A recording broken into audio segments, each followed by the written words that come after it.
What the heck's up, Denny's? So this week's episode was a lot of fun to record. I really enjoyed sitting down with my friend Cory, aka Skate Foz, on Instagram. If you have a Forester Wilderness edition and you're thinking about taking it off-road, we kind of go over a lot of stuff that might help you make the best decision if you're planning on modifying it for off-road use. We actually got into a lot of, life discussions further on in the episode. So if that's of interest to you, you can stick around and listen to it.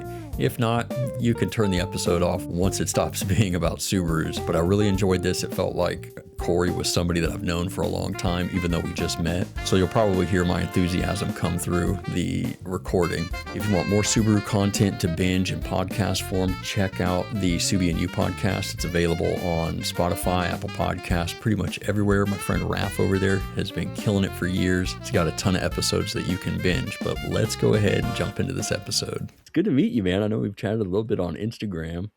It's good to put a face to the name.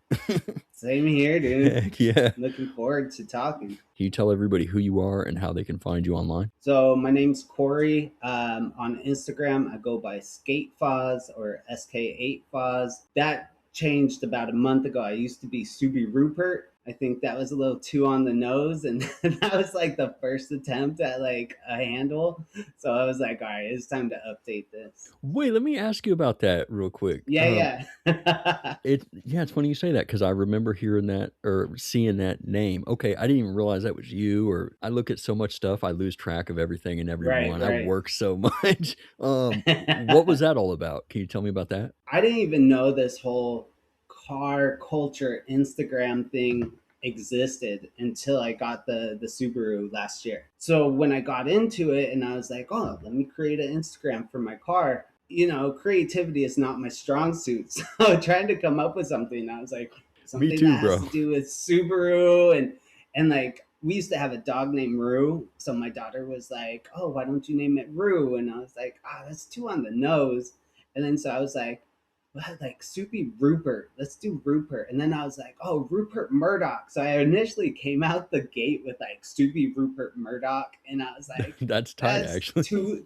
That's too long. So then I changed it to Subi Rupert. Yeah, just talking to buddies and like kind of, meeting more people. And they were like, yeah, I thought that was kind of lame. I was like, dude, don't call me out. Yeah, I was like, don't call me out. But I knew it. I had to change it. So you could have at least told me sooner, bro. Right. Yeah. It's a SK, and then that initially brought me to like this SK8, which is like the old school skater stuff. That's and I grew up skateboarding, so I was like, dude, SK8 Foz, Skate Foz. I love it. Like that's what I'm doing. What kind of Subaru do you have? So it's a 2024 Subaru Forester Wilderness. Heck yeah, that's a good looking car, man. And it's what do they call that paint code? Is it just like black, or does Subaru have some fancy name that they put on it? It's like black, crystal, silica, something like that. I forget. Okay. I love that color, man. I mean, I love all colors pretty much, but I've always loved black cars, and then until I started off-roading it. And then I was like, all the dude, dust. I don't know. Dude, that and the scratches.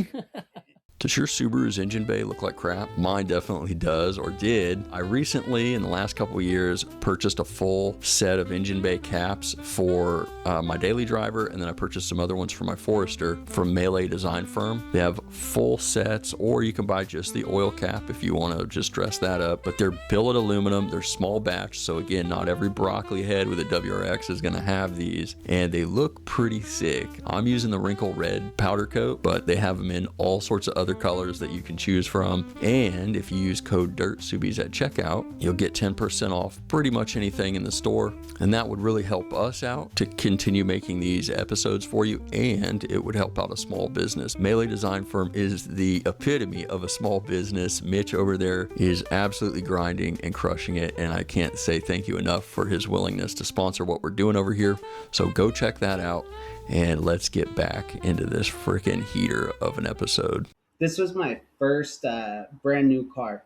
Dude, I had to like come to terms with like, you know what, you got this, to like tear it up and like go in the dirt. So like just accept it. Once I got out there and started off-roading, like, I grew up a thrasher, dude, and like the whole Yeah. like adrenaline junkie stuff kicks in, and then you have to remember like I gotta drive this bitch home, and Yeah, so dude. it's tough. It's tough. I kind of grew up the same way, just started skateboarding at a young age, and there's that whole, if you're reading like Thrasher or Big Brother magazine as a kid, it's like everything is so heavy metal, and it's like you kind of are always just trying to push everything to the ultimate max. And I That's feel how it like, is, man. dude, the same thing, like that whole mindset sort of carried into like my snowboarding and car modification and then off-roading. It's like, bro, I'm not gonna buy a $80,000 JK Jeep. I'm gonna buy a $4,000 piece of junk that's 25 years old and flop the thing on its roof, bro. Like, we're not Yeah. playing out here.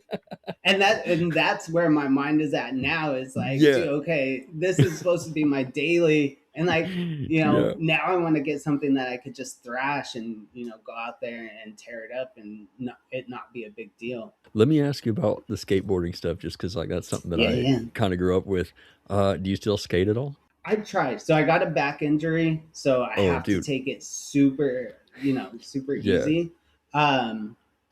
But I still get out there. I have a 9-year-old daughter, so I, take her to the skate park and she'll get down Sick. on her rollerblades or, she tries to skateboard. And that, again, it's the struggle. It's you get out there and you just, that instinct kicks in to just, you see something that you're like, oh, I bet I could do this. Yeah. But you're like, I shouldn't do it, because even though I'm like, I'll still try, but then I pay for it the next day, Absolutely. Yeah, the back injury thing. I fractured my spine as a kid and don't really know how it happened. I grew up like well below the poverty line, so like doctors, what's that, Right. And so I didn't even Wait, so find out you don't about know it. how you broke your back? No, because I just was one of two things. It was either a bicycle accident or jumping off a roof. Um, but I just remember because I was like, oh yeah, I'm 6. I got a BMX bike. Of course I can do some sick jumps. And I That's do right. remember, yeah, one time specifically, I landed directly on my back. Yeah, I'm pretty sure that's how it happened, but it could be either one. Either way, like when I Dude. was older, I went in for some bone scans and some other stuff because then I crushed some vertebrae up in my neck. And while they were doing all that, they were like, "Oh, were you in a car accident or something, or did you used to be a gymnast?" I was like, "No." They were like, "Bro, your back is mangled." And I was like, "What the fudge?" So I feel that, dude. Like everything now, it's like, "Oh, and I fractured it again." But it's That there's is a wild. yeah, but it's rough, man, because there's days where actually getting in the gym, I think, was the biggest thing for me. Changed my life, and I feel better now than I did in my 20s. Did you have a fracture, or what was kind of your situation? So like basically L5 S1 compression, like Okay, radiculopathy. I don't know. I forget all the, technical terms and terminology. stuff. Yeah. But yeah, what happened was when I was 31, heaviest I had ever been in my entire life. Like, cause I had just finished doing the whole college thing, and like, so got kind of dormant in my life. And my buddy started building all these dirt jumps. He moved out into the desert, It's the start dirt building jumps some every dirt jumps. time. Yeah, and so he was like, come out. So I went out, I bought a BMX bike, and I was like, I'm getting back into it. Went out there and like, threw some shovels, built some little jumps, and it was cool. Then it got serious because he rented a backhoe. And then so these little jumps got a lot bigger. And then so I went out there to check it out, and the night before it had rained, so the dirt was real soft, and Yeah, you dude. had to pedal really hard to get over these jumps. But Mm-hmm. throughout the day, it was a sunny day, so the dirt was drying up. It was like my last run before I took off. The dirt had kind of dried up, but I was still pedaling really hard. Over cleared the jump, tossed my bike away. And you know how you typically tuck and roll and you just kind of Oh pop yeah, out of it? yeah. This time, no, dude. I just landed, legs straight like that.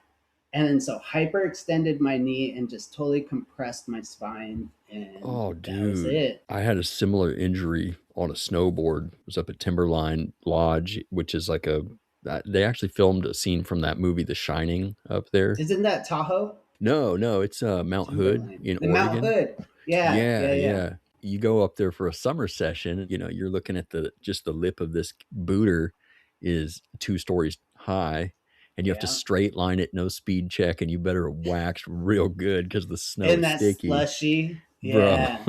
no, dude, I have never straight lined a jump so fast, and I still knuckled. So all that momentum just straight down and rocked. I think my great grandkids probably felt that one because I remember I hit so hard it rattled my balls, and I was like, dude, that hurt. So I sympathize with you, brother. Yeah, and it's crazy because I grew up, like I said, skateboarding, snowboarding, BMX racing, mountain biking, all this Hmm. stuff, and came out relatively unscathed. Like dislocated a shoulder, a couple concussions, that kind of stuff, but like no broken bones, nothing until I was 30, and Yeah, that's when it finally caught up to me after I hadn't done it in a while. And but I miss it, dude. I miss all that same, stuff. And same. I'm sure it's like it's not just a hobby, it becomes like a lifestyle. Hmm. All that stuff. So I mean, I still identify it. Grew up Hmm. listening to like skate punk music, and like still like I'm 40 years old and still listen to the same music from when I Heck, was a kid. same, dude. Could you tray flip? Oh yeah, yeah, yeah, Heck yeah. Okay, sick. So you really yeah, did skate. Because when we were yeah. kids, if you could tray flip, you were basically a god, dude. Like now you That go, was it. Yeah, that was the gold standard. Yeah, yeah, just like tail whip on BMX back in that era is the same type of thing.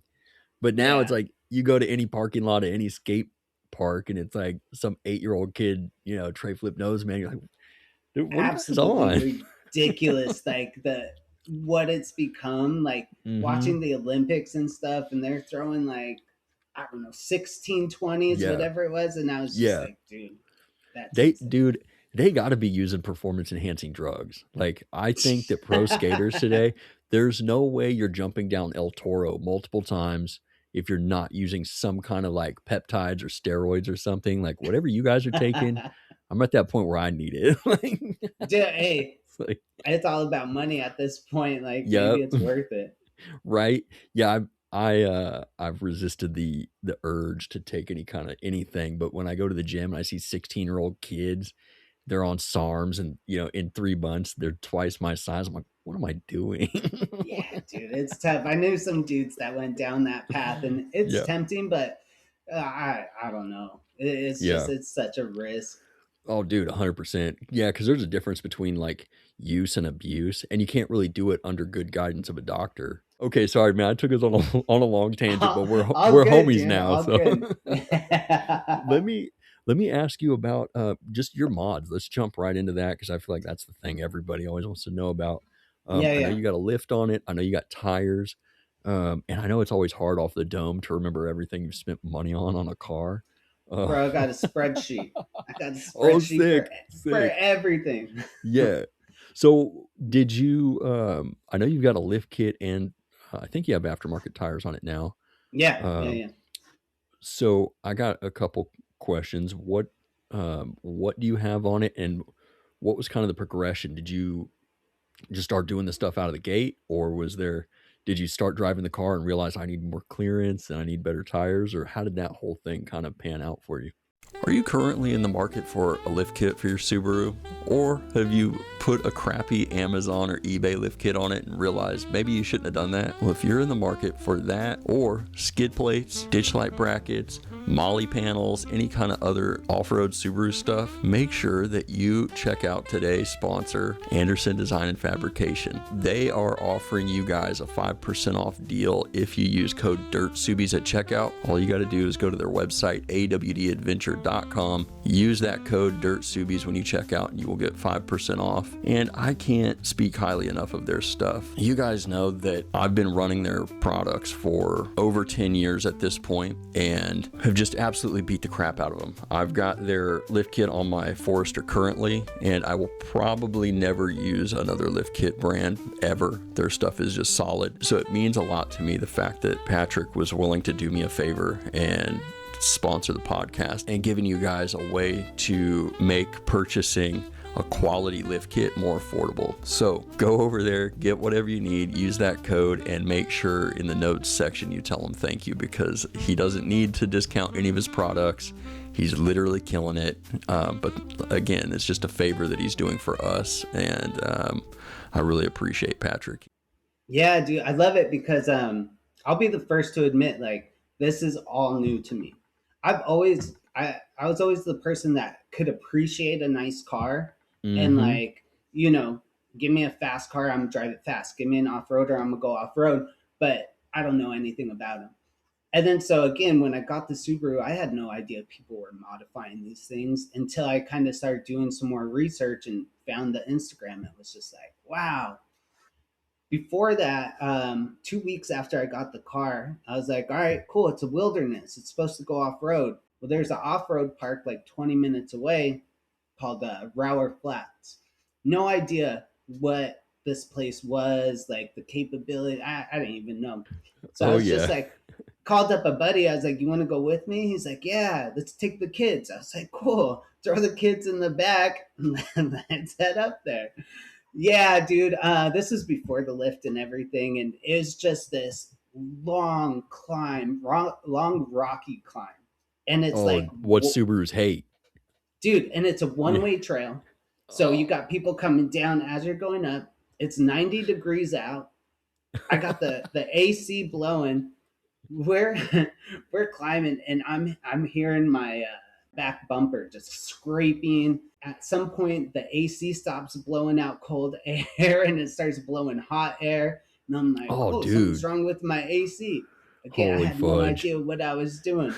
But we make it like halfway up this hill, and I was like, I think we should probably turn around. The kids are all like, I want to go home. So like me and my buddy were like, all right, let's call it. That's when I started doing a little more research. Like, all right, what do I need to do to make this thing more capable? And, you know, jumped on Facebook and like joined all the Subaru groups there. And people were like, first thing you need to do is get skid plates. And so yes, like, dude. Yes. Word. At least they steered you right. The Facebook groups are the worst. Dude, it's the Wild West out there. Yeah, but I what love should I put on here? I don't know. You're gay. It's like, what? That's exactly what it's like, though, dude. Yeah, it is. Sorry, I interrupted. Yeah. 100%. You're gonna ruin your MPG. Yeah, dude. If I was worried about MPG, I'd be driving a Prius, you dork. But yeah, so I threw. First thing I did was I got the primitive transmission skid plate because I heard that's like the first thing you want to cover with these expensive ass transmission CVTs. Yep. Yeah. So I did that. That was kind of the first mod I did. I threw the rain guards on there just because I thought they looked cool. The rain guards are the jam, dude. Let's not skip over that. Those things are sick. They're practical, but I live in SoCal, 100%. So I mean, rain is few and far between here. But when it does rain, eventually. I'm like, I could crack my window and I'm not going to get wet. Yeah, dude. Whatever. But then straight from there, it was the lift. Like after that first experience, it was like, all right, I need to do something. Did a bunch of research and I saw the usual, ADF, big ups to them for sponsoring you, by the way, and Rally Tech, all that stuff. But I landed on Subi Lift Oz. It was just something not a lot of people around here were running, but I was seeing the folks out in Australia, like they swear by it, dude. And so I was like, I'm gonna give that a try. And it was actually, so that was kind of on my mind. And then the tariff thing happened. So it was like, panic buy, let me buy, because it was actually cheaper than a lot of the other things by, maybe like $100, $200, something like that. When our exchange rate helps with that a little bit, depending on what the market's doing. Yeah. Yeah. But I mean, I did the 2-inch lift with the 2-inch subframe drop, and so and it came out to like $650 or something like that, and so I was just like, I kind of like rushed to do it before the whole tariff thing happened. I think recently I looked and it was like $800 and something bucks, and I was like, bro, that's crazy. Yeah, their stuff is good, man. Like I always tell people that live over in that part of the world, like, buy those, they're good lift kits. I mean, so here's my thought process on that. Like, I saw people doing the, Raceworks and the, what's the other one, the Flat Flat out. Out and all that. And Mm-hmm. so initially that grabs your attention, like, especially when you don't know anything, you're like, is Mm-hmm. that what I need to do to get a lift and everything? And then my thought process, at least, was, this is a wilderness, it's supposed to have off-road tuned suspension. Mm-hmm. Let me throw a spacer on there and run it until I need to replace the suspension, and then maybe I'll consider something else. Well, just in the last year since I installed the lift kit, I've learned so much about it all, and I'm like, yeah, I don't think I need the, full coilovers and, I'm so you know, glad that that's the route you took, because I have so many conversations with people where they're like, I know this is right for some people, but this is not what I needed, and it didn't do anything extra for me, and it cost me another 3 grand, yeah, and you got to do all the maintenance and maintenance, everything, and like, and you got to tune it, them. yeah, and if you know about all that stuff, and like, I know a couple dudes out here that are running Mm-hmm. that stuff, and I'm so grateful for the community out here. I've met so many awesome people just through this whole, Instagram Subaru Mm-hmm. thing. And I've learned so much from them all. They're all willing to share knowledge and stuff. So at some point I want to give them all shout outs, but Absolutely, dude. yeah, dude, Hit them right it's now. just Hit it right now, dude. yeah. So actually, Wild before this, Kevin, high energy, knowledgeable dude. He's actually installed my lift for me, Okay, sick. and he also did my what's it called, the hitch on the Okay. back. Yeah, and I know he's running the flat out, and so I've learned a lot about that system from him, and like why it's right for him, why it's not right for me, Mm-hmm. and then we got Domo Garages, Ken. Okay. Um, it's so funny because both of them have Black Forester Wildernesses, Ken and Kevin. It's so funny because on the whole Instagram thing, you don't see too many black or out Mm-hmm. or Forester Wildernesses, Not except yet. for Yeah. out here in SoCal. There's 6 of us, dude, just out here in SoCal. So it's crazy. But yeah, so we That's got tight. Ken, who goes by Domo Garages on Instagram. Got Dave Adams, who goes by Dave Adams. Eternal 666 BPM, another Oh, I just Kevin. just became aware of that guy, I think. Yeah, super Yeah. cool dudes, and they're all in the 626 Subi squad. Okay. This little group, they get together and off road, and I'm not part of that group, but I join them, and we all are on group chats and talk shit to each other Heck yeah. online, and it's amazing. I And love then it. I just jumped in on. Have you heard of the Dirty Ruse? I have. They're a group out of Vegas, but they just started a SoCal chapter. So Okay. yeah, I've been hanging out with them. Foz Runner, that's another Kevin. Mm-hmm. Outback Living, that's Josh. Kobe Mohawk, Daniel. Outtrek, Michael. And then the originators was K Dot, which is Kenny, and Subi Sue the Subaru, which is Mark, out in Vegas.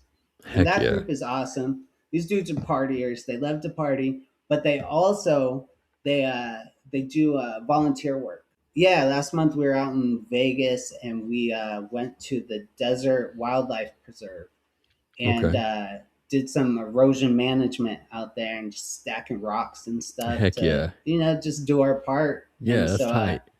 yeah, we started a SoCal chapter out here, and we want to start doing the same thing. Look for opportunities to volunteer and just get together and camp and run some trails. Dude, I love finding excuses to get outside in the rigs. Right?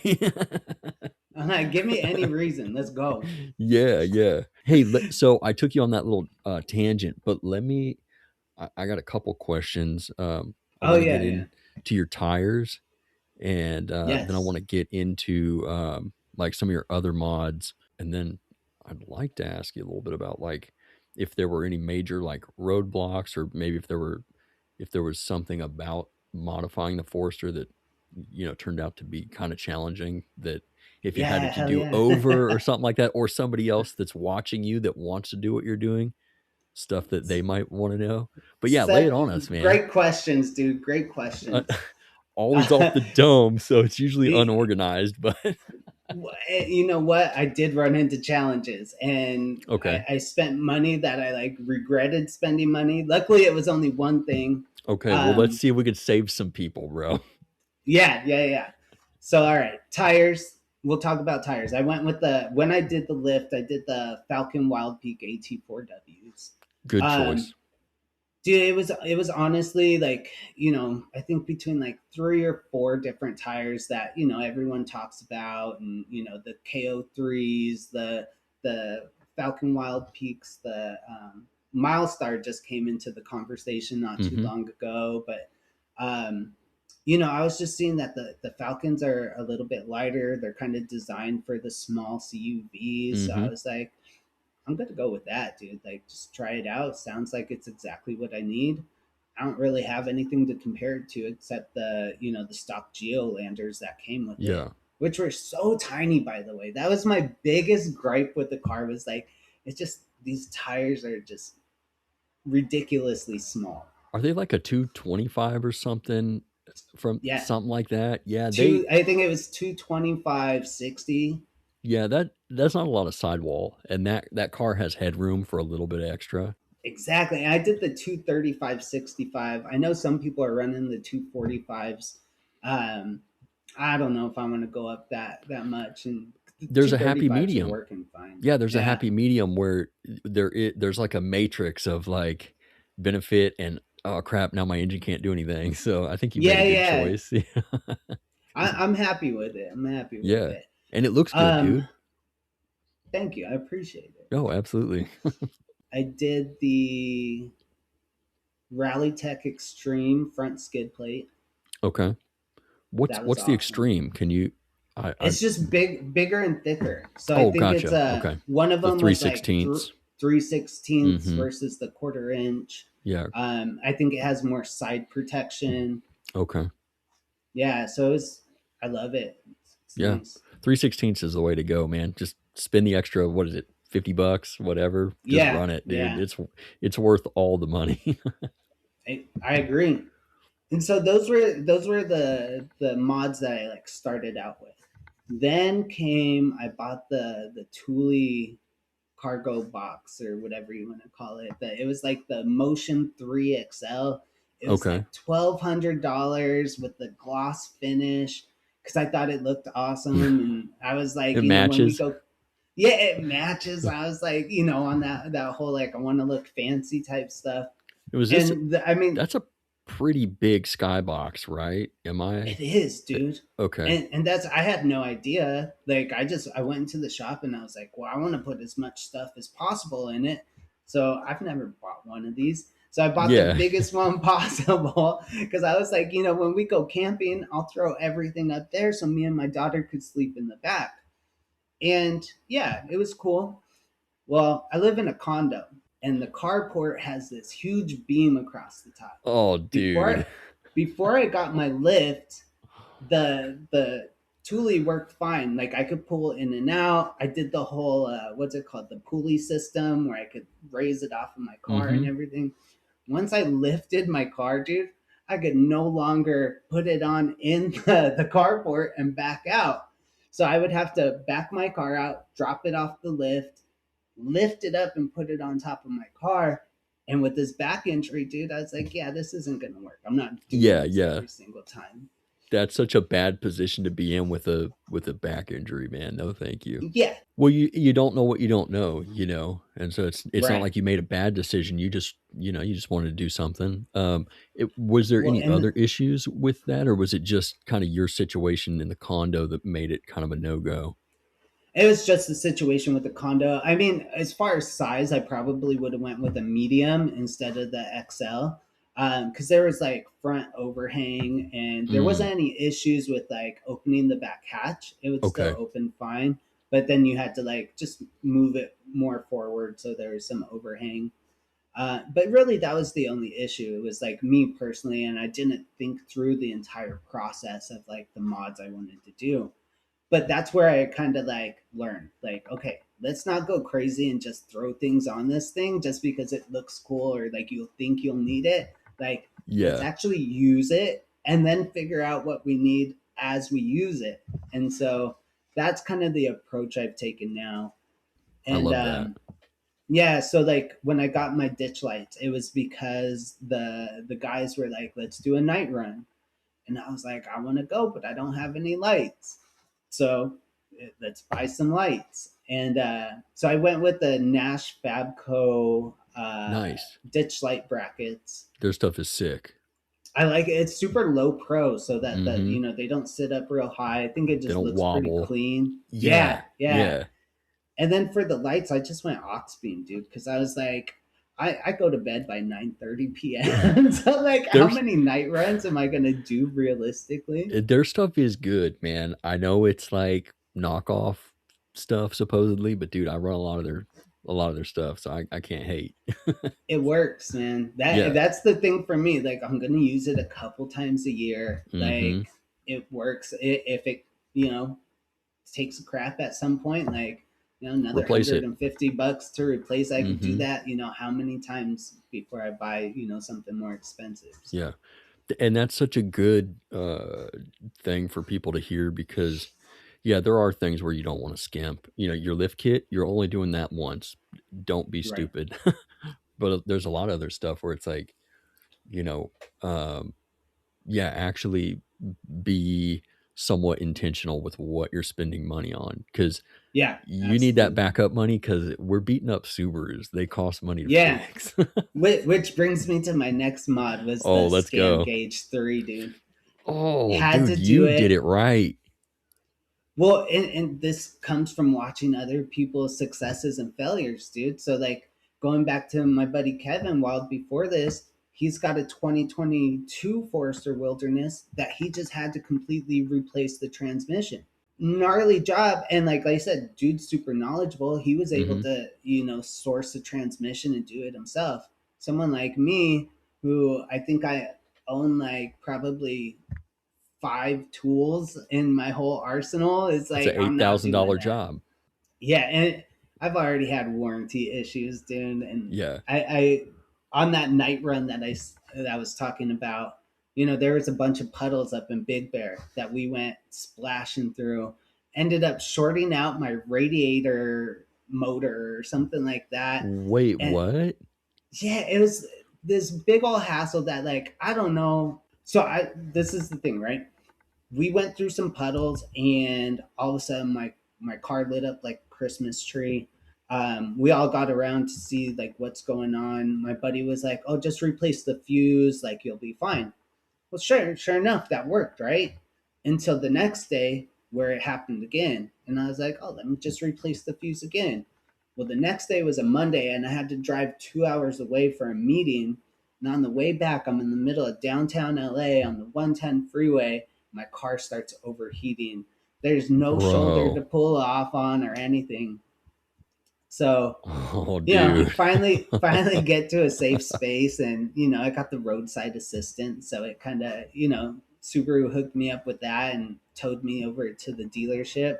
And yeah, they hit me with like, oh, it's going to cost $2,000 to fix. And I'm like, what do you mean? Like, what's going on? What's wrong? Like, give me a breakdown of what's going on. And they were like, oh, you shorted out your radiator motor. uh yeah, radiator fan motor, something like that. And I was, Oh, dude. Okay, okay, that makes sense. yeah. So then I was like, okay, well, I started messaging my buddies on Instagram, and they're like, dude, a new assembly is only like $250. Like, why are they charging you two Yeah, thousand dollars? And because I the was like, I dealership. don't know. Well, and so I asked the dealership, like, can you give me a breakdown? And they finally did. And it was like, $700 was labor, and then 1,300 was, they were double charging me. So they were charging for the radiator assembly, a radiator fan assembly, and then each individual component of the radiator fan assembly. And so Whoa, I was like, what? no, that's not right. And so I called them out on it, and they're like, oh, that was our mistake. So what we're going to do instead is we're just going to replace both of your radiator fan motors, and it's going to be $1,000. And like everyone's like, why are they That's doing still it like crazy. this? That's like a. So I got, Yeah. Bro. And again, I don't know about cars, so I'm like Yeah, yeah. talking to buddies who are like, no, don't do it, like get it out of there. So at that point I called corporate, Subaru of America, like, help me out. And they're like, this isn't warranty. And I was like, yeah, I figured, I was driving through puddles, but like, look at This this is situation crazy. where, yeah, they're trying to charge me 2 G's to fix this, that should be like a $300 part. And they Mm-hmm. were like, oh yeah, you're right. They're like, here, just pay the $1,000, have them fix it. We'll reimburse you $500, so you'll be out of pocket $500. And I was like, all right, I could live with that. Like, that was my dumbass fault for driving through Yeah. these, really deep puddles and going fast and whatever. But I'm so glad you brought that up too, because that's another thing that I see is like I see people they'll get their first Subaru and it's like the moment they get it, they're like, this is a Subaru. It must be meant for rally. And I've seen yeah, so many people nuke like mass airflow sensors or get hydro lock, or in your case, like the fans eat up a bunch of water and then malfunction. And dude, man, if you don't have to go fast through water, don't do yeah. And this it. is the amazing thing of learning and everything is like, luckily it wasn't something like the hydro lock, and $500, I learned a lesson. Cool. Yeah, Now I yeah. avoid puddles like the plague. But Yeah. it's just not worth it to me. Anytime I have to do a water crossing, I always let my car do its thing for a second, let the rotors cool down, let the fans cool down so they're not running. Then I'll go do something stupid. Yeah. Is that kind of the only crazy situation you've had off road? Yeah, I think that's probably the craziest situation. I'm trying to think if any of my buddies got into any situations. Not really. I think we all kind of ran into some issues with going through the puddles that time, just the electrical components, but nothing really major. How deep was that water? Just out of curiosity. But it was nighttime, so it was hard to capture. I think it Mm, was. I mean, it wasn't like over the headlights or anything. Like, I okay. think it was like mid wheel, like Mm, right around the hub. And okay. but Okay. at first we were kind of blasting through it, and then some were a lot muddier than others, so Yeah. like you get bogged down in it. And Yep. I'm figuring it out as I go, dude. Like, Hmm. there's no manual on like how to drive your Subaru off road, so I'm just like, I'm doing what I think is fun, and like, Yeah. but then I'm kind Yeah. of learning. Okay, it's still a Subaru, dude. So like Yeah. Yeah. it has limits, and you just learn to limit. What do you think are some of, aside from like the water stuff, what are some of the areas where people might want to manage their expectations with taking these things off road? So like you mentioned, the hill climbs for sure. Mm-hmm. Like, I've seen, and especially if you're carrying extra weight, if you have the tire or Mm-hmm. Tire the carrier, trail heavy swings and all bumpers. that. Yeah. Yeah.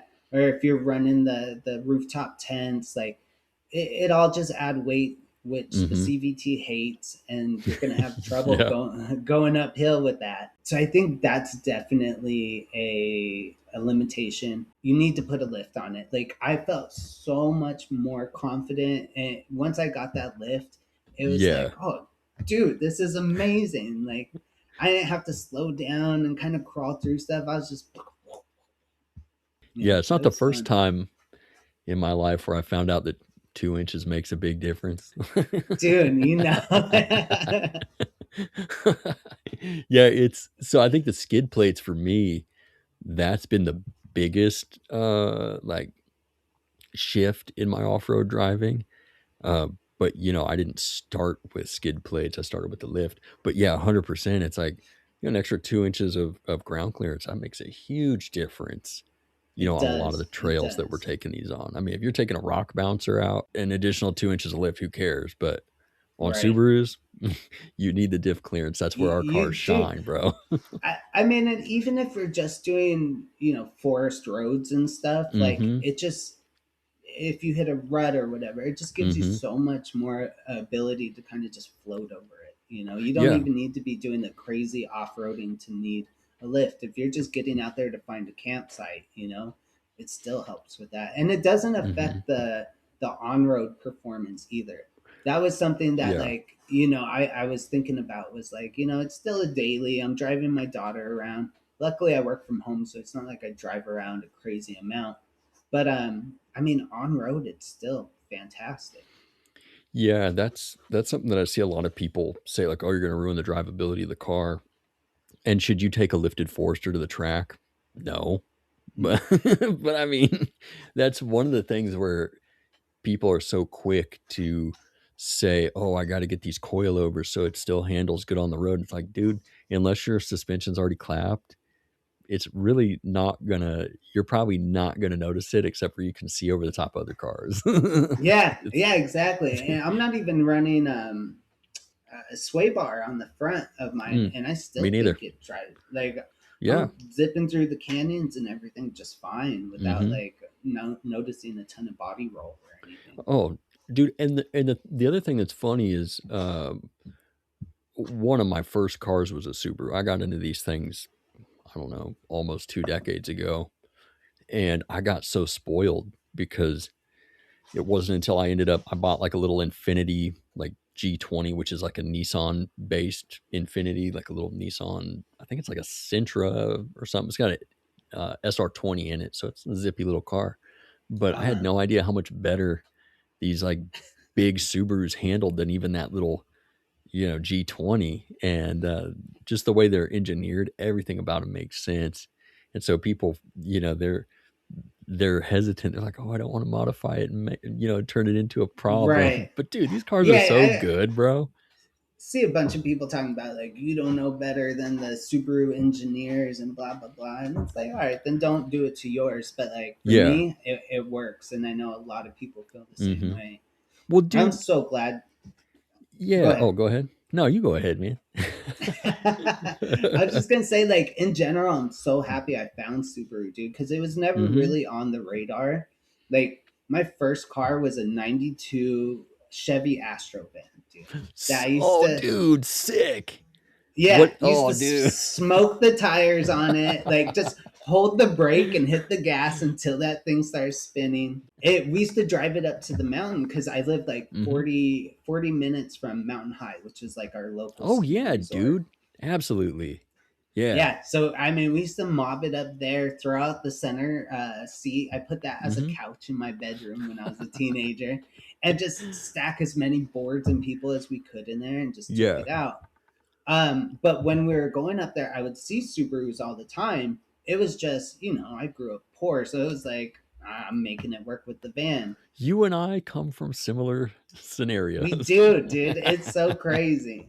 Wait, how But poor then were when you, bro? we grew up on Section 8, dude. Yeah, okay, okay. I should have That grown that up on Section 8, but we never took money from the government. But oh, dude. So you feel exactly what I'm talking about. Yeah, man. So that it was just you don't pick and choose. You take what Yeah, you can and make it work. 100%. Yeah, and you learn how to hustle because you can be content with nothing while you're making it happen, bro. Okay, Yeah, yeah. sorry, I got you off on a crazy tangent there. You were talking about the I Chevy Astro forgot and your what we were first talking cars. about. Yeah, your first cars and you found Subaru. Sorry. Oh yeah, yeah, yeah. But so I would see Subarus going up to the mountain all the time, but it was just never really on my radar as like something I would get. And then after that, I was driving I think it was a '98 Jeep Grand Cherokee Laredo, because again we were Those are snowboarding all sick. the time. And once the Jeep got, or sorry, the van got stolen, so that was What gone. was that when you were living in where Palmdale. yeah, bro. Yeah, Is that yeah, yeah. So the van was gone, and I had to buy something that was going to get me up to the mountain. So I got this Jeep that was 4-wheel drive. I think it was a V8. It Yeah, was that has the crazy, dude. 5.7 or it's got some big V8 in Yeah, it. I Those think it things are was crazy. 5.2 or 6.2 Okay. something. 5.2 But actually yeah. sounds close. I should know this stuff because I own a Jeep, but here I am. I think you had a full-time transfer case though, right? It's always in four-wheel drive. No, I don't think Oh, so, good. because so what I remember is I knew nothing about 4-wheel drive, but I knew I had to move something to put it in four Mhm. wheel drive. Okay, So I okay. didn't know like you're supposed to put it in like neutral or anything. And this is before Oh, smartphones and all that shit. So I just be Yeah. driving and throw on like 4 high, 4 low. And I think that's why not too long after I got it, the transmission went out on me. And so I didn't have the Jeep very long. That's unfortunate. I would love, you said it's a 98? I think so, 98, I think 97, 98 still 98. ZJ. I think that's one of the most slept on 4x4s, but So continue, sir. I wish I would have known now, or knew back then Oh, what I yeah. know now. Like Oh, same. I totally Same. would have like, babied it and like done it right. But yeah, no, I Yeah. was just a kid, You learn, man. You learn, and now you're making money. You could go buy a ZJ any day you That's want. yeah. So after that, it was all commuter cars because it Mm-hmm. turned to I started going to school, Mm-hmm. and again I was like 45 miles north of LA, so I'd have to commute every day to That's go a to mission. college. Yeah, and then after that, it was I started working in LA, so I have to commute every day down there. So it was just little commuter cars, and then once I got my MBA. I actually got a really good job and Sick, started. dude. You're Yeah, NBA started working material, from bro. home. I am, That's dude. tight. From the slums to the penthouse. Did you pay it But off? but Oh, yeah. Did you? yeah. Were you able to get the MBA paid for? So I paid for the MBA out of pocket. I'm still Oh my paying. man. I'm Yeah. still paying my undergrad because I Okay. took out more loans than I should Oh, have for that. But it was like, I know. you want to give me money, dude? Like, I'll take it. But wasn't thinking through like you got to pay this money With back interest. with interest. Yeah. So by the time I was going for my MBA, I had a little bit more business sense than that. So I paid for that out of pocket. You went to a good school Um, then. no, not really. No. It's see, I did an online school. Like, it's really just again. I grew up poor, so it's like I'm not gonna go to the best school. I also did my MBA like right when my daughter was born, so it was Okay. kind of like just trying to make my life better. For my kid as best I could. But Working full time while I was doing it. same, bro. Dude, it's a struggle. But It is it was a good school because they didn't brainwash you into thinking you should just take out more student loans. So in that absolutely, regard, they crushed absolutely. it. And I learned enough to get where I am now, and like I work from home, so I no longer need to really commute. Occasional meetings here and there, but it's not a daily commute. So it got to the point where I was like, okay, I was driving a little Kia Forte hatchback, which Sick. is Oh, which is sick. kind of cool, dude. Those are It was sick, dude. it was cool. It was on like I think 18s with like some low profile tires, and like That it thing had probably like ripped. leather. It did, and I loved it until my parents moved up to Oregon and I tried to drive it up Oh there. no, dude. Dude, it was my parents retired, moved out to Oregon, and I was trying to see them 2 times a year. And I would Okay. fly out there, but it's like 2 G's every Oh time to yeah. like fly and rent a car and all Mm-hmm. that stuff. So then I was like, I'm gonna try driving. Dude, driving that little Kia 14 hours to Oregon was not the business, dude. Especially not with a back injury, dude. Dude, I was bottoming out. Like, and then during the winter, it snows up through like the pass on the Mm-hmm. border, and I was like, I'm not doing this in a front wheel drive thing with my daughter in the back. Like, absolutely Yeah. not. Oh, And real that's what, quick. yeah, yeah. What part of Oregon? They're kind of southern coast, like Coos Oh. Bay area. Oh, dude, I know where Coos Bay's at. I'm in Yeah, Oregon right yeah, now.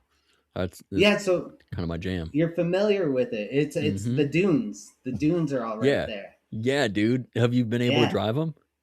I got a video on my Instagram. Let's It's go. Oh, that's where that's at? yeah, yeah. Oh, That's sick. my like. I have no idea what I'm doing, but I'm Yeah. gonna figure it out right now and That's just air so down sick. those tires and just Oh, my dad's sitting in the passenger seat. He's like a little kid, just like hell yeah, go do it. It's that's awesome. so, well, you knew to air down. You know more than 90% of people that hit the sand. So Yeah, props. Next time you come up, let me know. We'll have to cruise. Cause definitely, a dude. That'd problem. be awesome. Heck yeah. That'd be awesome. Okay, sorry, I got you off track again, man. I'm gonna do so But much yeah, so editing. It's all good, dude. I forgot you have to like go back and actually make it make sense and That's the flow. worst part of doing this. I hate my voice. I hate looking at myself, and I got to sit there like a little weeb doing a bunch of editing for a week and a half. 100%. Dude, I swear we're like so much in common Yeah. because that's I hate being on Zoom meetings because Mm-hmm. like I hate looking at myself on camera. Same. And then Same. why I don't do like better content. Like I don't care about content for Instagram, like Yeah. but I try to make it at least look presentable and shit, but Yeah. I Yeah. don't have the patience for this. Real quick, can you give people tips if they are going to go out in the sand in a Subaru? Oh, dude, recovery gear for sure. So that was actually before any mods. That was the first thing I did Okay. was like traction boards, kinetic rope, the shovel. What else? I want to Oh, touch on the the air hitch. compressor. Yes, Yeah, air yeah, the compressors, hitch. bro. Yeah, the hitch is the best, most cost-effective piece of recovery equipment you can put on a Subaru because Absolutely. you don't have anywhere to really effectively recover a Subaru. But it's like what, $200 maybe to get a good hitch, and you just throw a shackle block in there, and you're like ready to go. Yeah. Well, and then I didn't even do the hitch until I was going out to Oregon, and that was Mm, like the thing that I was like, all right, if I'm gonna go in the sand, like I need the hitch, dude, because like yeah. we're gonna have to get yanked out at some point. And Yeah. I did the OEM just because like some other people are Hmm. running like Eco Hitch or whatever, and like I know you lose like maybe an inch of like what's the Clearance, word I'm looking for? departure angle. Clearance. Yeah, yeah, Yeah. yeah, yeah, exactly. So I was just like, you know what? I just want to do it the right way. So let me go OEM, and Hmm. yeah, Clean, super clean install. They look good, man. yeah, yeah. So I was super happy with that. And then yeah, just make sure you have the right recovery gear. Definitely go with a buddy. Hmm. I'd recommend that someone that can yank you out if they need. Hmm. And then airing down your tires. I know that one, and making sure you have something to put air back in there. I Hmm. see that all the time in like the Yeah. Facebook groups. They're like, but if I air down my tires, then what do I do afterwards? Get It's a only 80 compressor. bucks. It's 80 bucks. That's all I'm asking. I'm asking for you to forfeit your your coffee for a week. Go get a Dude, and compressor. I went with the All Top Yeah, brand those are that fast. goes onto the battery. Yeah. It's amazing. I think it was 120 bucks. It was on sale when Yeah. I bought it. And I mean, it's amazing. I let people borrow it all the time when we're at the Hmm. trails. I'm like, dude, yeah, you need to pump up your tires here. Yeah. Um, Definitely recommend that. I know there's better ones out there. I think All Top just came out with like a updated version that's like all digital and like Okay. auto shut off and all that stuff. But just get what works for you. Definitely stay away from like the cigarette lighter ones. You Yeah. know, I think Yeah. Thank that you're you. going to be out there for hours. And you're gonna blow a fuse or melt something. Right. Yeah. Like get something legit, but you don't have to spend hundreds of dollars Yeah. to do it, you know? An all top or a Viair 88P, 120 bucks, maybe 90 bucks if you go with the small Viair, dude. But the all top stuff, it's I don't know if you know who Fozzie in the Wild is. Oh, yeah. Uh Yeah. yeah, he I was interviewing him. He's the homie, dude. Rich is I like just listened to he his oh good, dude. episode like 2 days ago. Oh Yeah. good. He's so sick. I love that guy. I randomly met him up in the Mount Hood National Forest. And I guess he is actually, you probably remember better than me, but since you just listened to that episode, but I think it's his like cousin or brother or friend or somebody owns All Top. I had Is that what no, it is? I didn't finish the episode, so I didn't get to that yeah, point. But I've talked to him about because I know he was like trying out the all top new mm-hmm, the rooftop tent, tent. yeah, Yeah, so we're like talking about that a little bit, but yeah. that's So he gets awesome, his hands on that stuff like before it comes out to test it, dude. and I had no idea that All Top was owned, by a stateside person. And dude, they're honestly, if you're a top level like rock crawler competitor or something, okay, get your brand name stuff. But if you're just trying to get out there, dude, their stuff is good. Not I bad at just bought all. one of their awnings too because Okay. again, it's I don't need anything crazy. Like I'm Mm-hmm. just trying to get out there and enjoy it without going broke. Like I said, I got a nine-year Exactly. old daughter. Yeah, Most of my that ain't money is cheap. going there. And dude, it's so hard to be responsible. This is Yeah. like the Yeah. struggle is because I got into this whole car modding thing and I want to buy wheels, dude. Mm-hmm.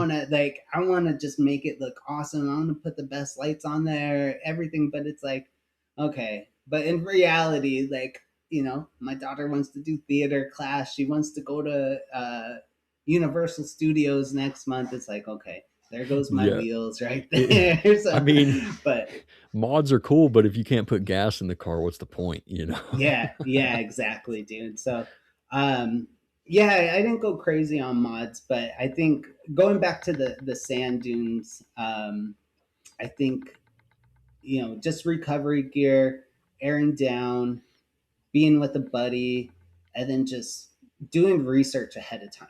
Because Mm-hmm. that was my thing is like, I didn't want to just go out there and just, go out into the dunes. Because when I did research, I heard there's things called like widow or something, witch's eyes, Oh which yeah. it's like at the top of the dune where it's like almost like a Mm-hmm. bowl, Yeah.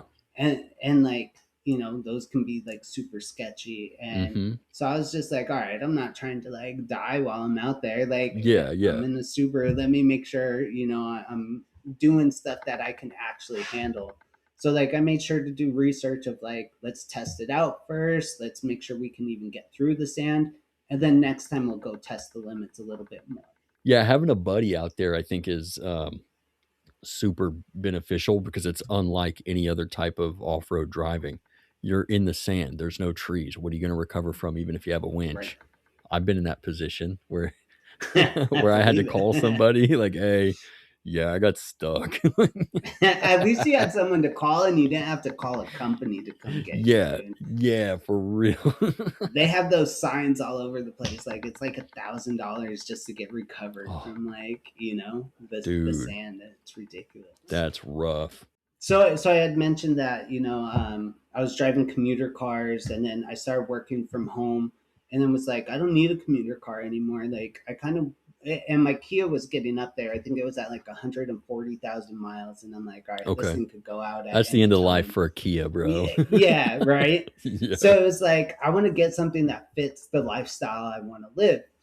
So I initially really wanted a Forerunner, which I think a lot of Forester Oh, owners yeah. do, even whether Yeah. they admit it or not. Like you Yep. wanted a Forerunner, bro. But but then you're gonna pay the Toyota tax on it, And the and I learned, gas.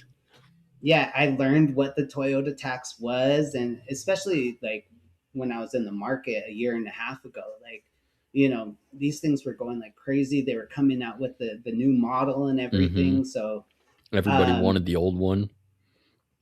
yeah, and I was like, okay, if I get a Forerunner, like it's gonna stay stock because that's all I'm gonna be able to afford.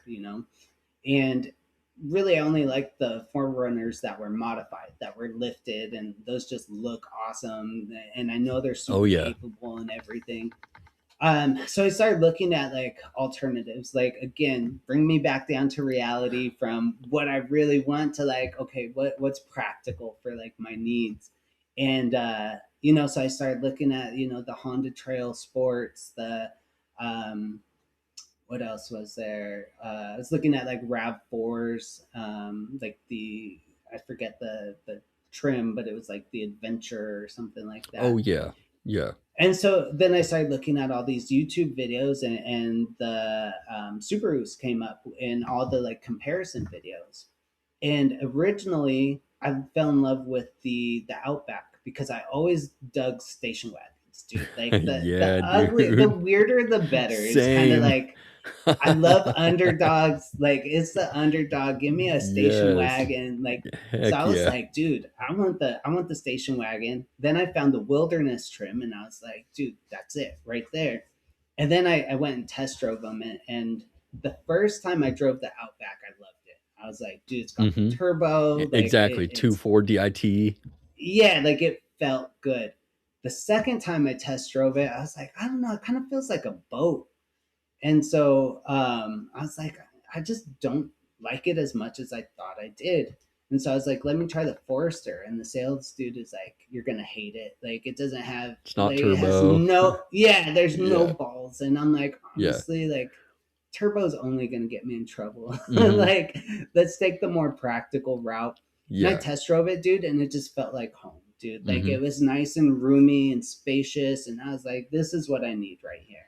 What So what was it about the Forester like versus the Outback? I mean, I know they're a slightly different shape, but was there anything specific when you got in it? You were like, "Oh, this feels way better than the head, Outback." headroom, dude. That's Hmm. what it came down to was the headroom and the panoramic sunroof. Like it just felt open, and Yeah. that's what I loved. In the Outback, I know it's longer, and I was Hmm. like, I'm not gonna be back there really. Like, what do I care if there's more room back there? Like I Yeah. want usable space, Hmm. and even sleeping back there, like yeah, you can sleep back there, but you're kind of sleeping in a coffin, Hmm. like you don't have a lot of that headroom. So the Yeah. Forester, you could sit up when you're sleeping in the back, you know, relatively easy. You got to kind of duck Hmm. and dive, but it's just more roomier than the Outback.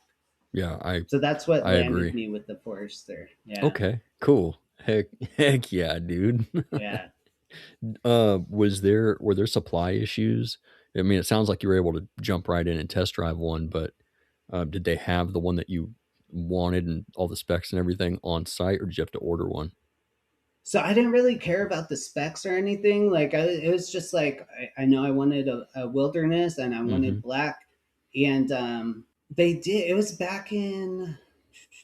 It was on 9/11. I remember I bought Oh, it on really? 9/11 in Sick. 2024. That's how I remember. It's like it's That's on gangster. 9/11. Yeah, but back in 2024, and yeah, there were plenty of them. And, Hmm. and the dealership, it's like part of a chain. So they're like, if we don't have the color, we could ship one up from one of Yeah. our other stores and everything. And yeah, it was actually it was like 10 G's cheaper than the Outback I was looking at. So I Hmm. was like, yeah, I mean, just all around it just made sense. I was like, I could That's put that cool. 10 G's into like doing mods. That makes Retirement sense. account, mods, anything other than, Yeah. a FA24 DIT engine that I am just going to get into trouble with because those cars are Yeah, fast, bro. The Outback they are, Wilderness, dude. they're faster than like what is it? The VA WRXs. They're quick, bro. Like Yeah, little yeah. monsters. I mean, it definitely had some get up and go, dude. Hmm. What does your gas mileage look like in the car kind of as it sits?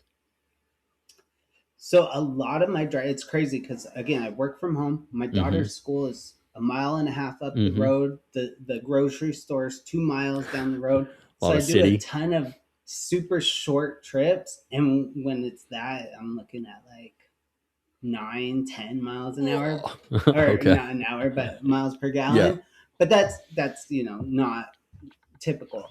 Yeah. When I'm doing highway driving, I'm looking at like 23, usually Okay. 22 to 23. That's not bad. And in a Forerunner, even a stock Forerunner, I don't know what the sticker is on those, but dude, I you're think it's probably like getting, 18 or something. yeah, and that's on a good day. Yeah, yeah, that's if you're babying it, and. Hmm. Was there a specific mod or anything that you installed or did to the car that reduced the gas mileage or affected it specifically? The lift and tires for Okay. sure. And then when I was running the cargo box on top, Hmm. that affected it as well. Again, Okay. I wasn't too worried about the gas mileage. Is I got this thing to play around, and Hmm. once I came to terms with like this is like my adventure vehicle, it was just kind of like we're gonna take all the lumps that come with it. Yeah. I love that. So Yeah. let's say there's somebody else that was in your position back in 2023. They've just bought this same car or a similar car. Let's say they got 2 grand, 2.5 grand, whatever. What are the biggest needle movers that if that's all they got right now to take the car and turn it into something that can do what yours is doing? What are some of the first things you should tell them to or that they should prioritize? I mean, my first question is how are you going to use the car? I Mm, think that's the most love that. important thing is, you want to build it to your use. You know, don't throw a bunch of stuff on it that, you know, isn't what you need. You're just going to waste money. Um, like a lot of these things look cool, you know, throw in Mm-hmm. 3 grand worth of lights on there and everything. But I mean, Yeah. if you don't need it, why spend the money? You know, I think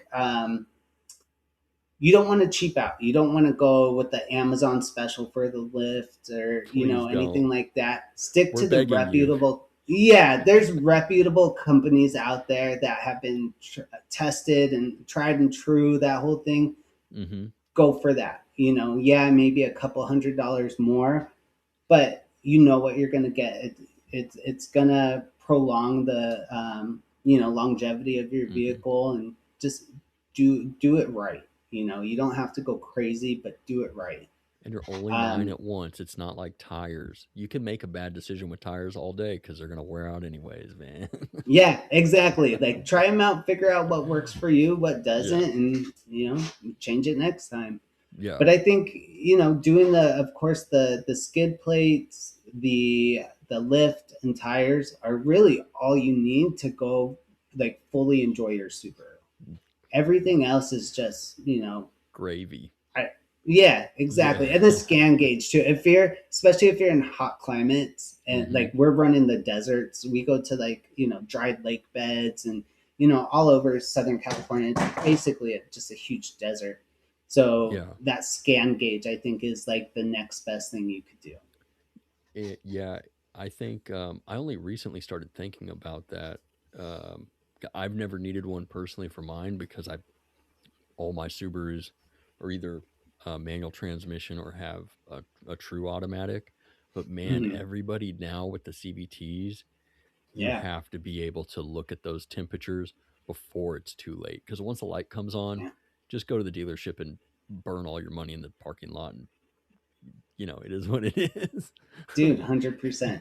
But I mean, you can monitor your coolant temps, your oil temps, your transmission fluid temperatures, and in real time, because a lot of the new Subarus, they don't have gauges, they just have the dummy lights. It's like, bro, you guys Yep. are killing me. It's almost as if you're planning this so that people have to come pay you to fix it. But Dude, don't yeah, spill their secrets. but I think you hit everything on the head as far as like those are the answers I would have given. Literally exact Yeah. same thing. So got any future mods that let's Oh, say within dude, the next 2 grand, what are kind of your plans if somebody just wrote you, $2,000 or $5,000 check, whatever, what would you go put on the car? so again, it's the things that I want because it looks awesome Hmm. versus like, you know, what I actually need on it. I Hey, and don't both think are valid. I Both are but valid. you Just know, I don't I don't hate on the look component mhm. of it, but I need it to perform as well. Yeah, So like 100%. a trail swing, dude. That's like for the spare tire mount. Hmm. That's something that I like go back and forth with because I know it adds the weight. Hmm. But you know, when you put the bigger tires on, we get a full size spare for Yeah. the wilderness. Hmm. And when you put the 235 65s on, even if you deflate that spare tire and try and fit it in It doesn't want it to go. lifts up. Yeah, and since when I camp I sleep in the back, you know, it kind of affects that. Not Hmm. horribly, especially because I have like an air mattress that I Okay. put in there, and once you get the air mattress up, you can't tell that there's a little poke coming from the spare tire. Um, but it would be nice to get the spare tire out of there and free up that space underneath Hmm. to, you know, store some other things. So Yeah. that's one. Another one is the molly panels for the inside. Bro. Um, You're dude, speaking my I just language. it's so convenient to be able to pop off, you know, your fire extinguisher, your shovel, you know, things like that. But again, I go back and forth because I sleep on in the inside Hmm. when we go camping. Do I want to Yeah. constrict this space even more, you know, and wake up and hit my shin on the sharp side of a shovel? So Yeah. like there's all these things that I'm like, should I? But I think the biggest thing is, dude, I want wheels. I want some Hmm. Sparko Terras, the gold ones, Let's because go, dude. Dude, ever since I saw those, I was like, dude, that's beautiful. Like It's classic rally design, bro. exactly. And then Mhm. with the black and the gold, like it just like it's Ballin'. beautiful. Yeah. So I've been fighting that fight for a while now. Like Yeah. just kind of checking Facebook Marketplace every day. Yeah, Like dude. maybe some will pop up eventually for a good price. And Yeah, I tell people all the time, man, like the majority of the stuff I own, I mean, I've spent a ton of money with ADF and with Primitive and, you know, all the other companies that I run, but as far as like wheels, I don't think I have a single set of wheels that I've ever paid full price for, man. If you keep your eyes open and you don't get that money burning a hole in your pocket, something will pop up, you yeah, know. yeah. And that's I've seen some Sparkos come up one time, but it was just at such a bad time, dude, where like Oh money yeah. had to go somewhere else. And like Yeah. everyone was sending them to because all my buddies Mhm. know like I've been looking like keep an eye for gold Sparkos, dude. Yeah. And like so as soon as they came on the market, my inbox was flooded and I was just like, Well, I can't right now, guys. yeah, that's the mark of a matured individual that knows that short-term pain for long-term gain is the way to go, man. Yeah, but it's purely an aesthetic thing, you know, Mhm. because and it looks good with the wheels that come on it. They're not horrible wheels, you Mhm. know, they look good. Um, it's just one of those things that I really want. I think it would just bring out so much more personality Mhm. in the car, you know. Dude, and there's nothing like walking out to your car and it gives you that little like pep in your step. You're like, "Oh, sick. Oh, dude, This is I my mean, car." I already get that. So like, you know, Yeah. all those little things like, you know, I put some I've never been one to put stickers on a car, Mhm. decals or anything like that. But I did eccentric Eccentric. Yeah. design the fender hashes Oh, yeah, yeah. because I told you we have 6 other black wilderness Forester Wildernesses out here. So I was like, I got to do something that kind of Yeah. differentiates mine, you Yeah. know. And I think throwing the gold wheels on top of that would just Gonna be like sick. throw some gold Daytons on it. Like, dude, that's totally my jam. Okay. Like, Speaking of I'm a gold, little white boy, but dude, like I grew up in like in the '90s yeah, and dude. totally just like West Coast culture. And Did you ever see that video of it was like I don't remember it was the homeless dude where he's you remember MTV Cribs? yeah, yeah. So somebody filmed this like goofy video that was making fun of MTV Cribs where they rolled up to like a homeless camp under a bridge. He's got like some cinder blocks and he's like, "Now I'm about to show you my ride." And he's got this fucking shopping cart and he's showing the shopping cart that's like spray painted gold. He goes, "Gold motherfucking Dayton's." I was like, dude, I'm dead. I ride the best because I come from the West. Bow, baby! Now how you like that? Sitting on Dayton, baby. Gold motherfucking Dayton. I ride gold fashioned, baby. He like that shit. He like that shit. I haven't seen that, but that's Oh, like how I feel about throwing those gold Sparkos on it, dude. It's I'm gonna just have like to. those are my Daytons. You ever thought about a torque locker? You ever run into any issues where you think one of those may have been helpful for you? You know, those are one of those things that like I definitely see the benefit.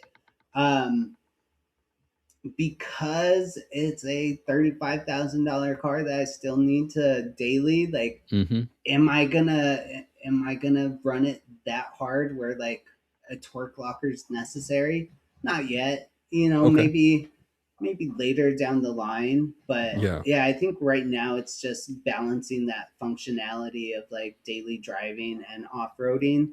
Um, I haven't gotten to a point where I wasn't able to clear an obstacle. Okay. And I've seen some of my buddies hit some limitations, but it was more about weight than Mm, anything else. And they're all running okay. the wildernesses as well. So I think you know we have the relatively lower gearing and all that. It's Yes. worked out fine, dude. And like Okay.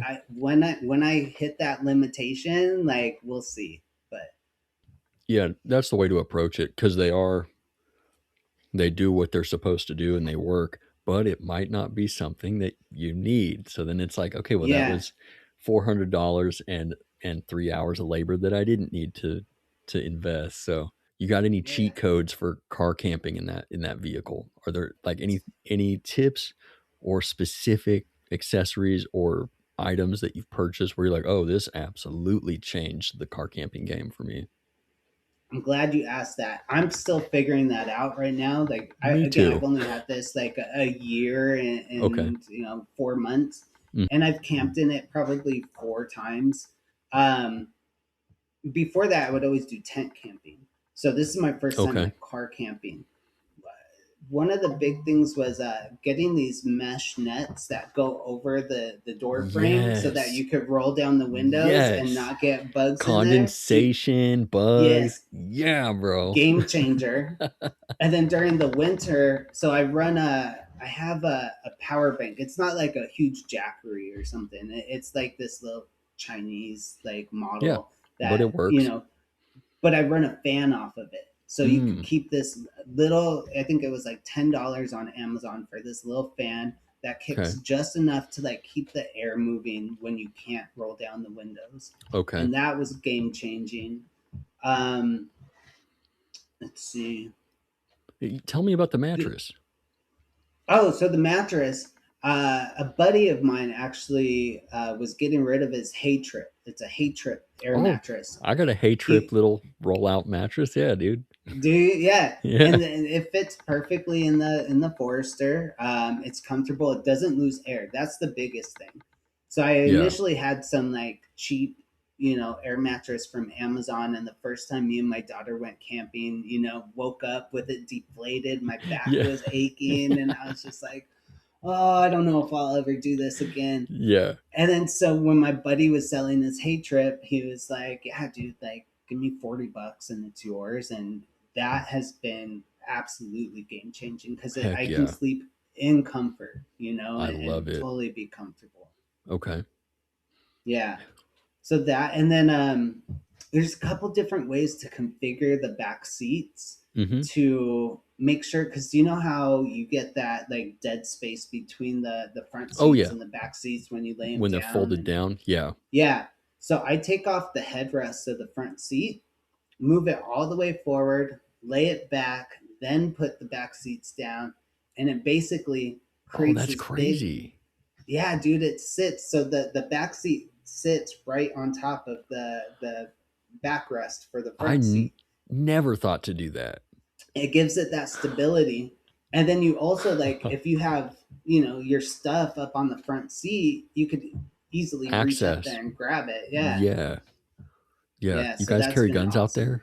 You guys carry guns when you go doing the thing? So you have to, Okay, yeah. like I feel like it's a necessity. Me too, and I bro. actually, yeah, you absolutely have to. I actually need to get a new one. 'Cause And I'm more worried about the two-legged predators Same. than anything else, dude. Yeah.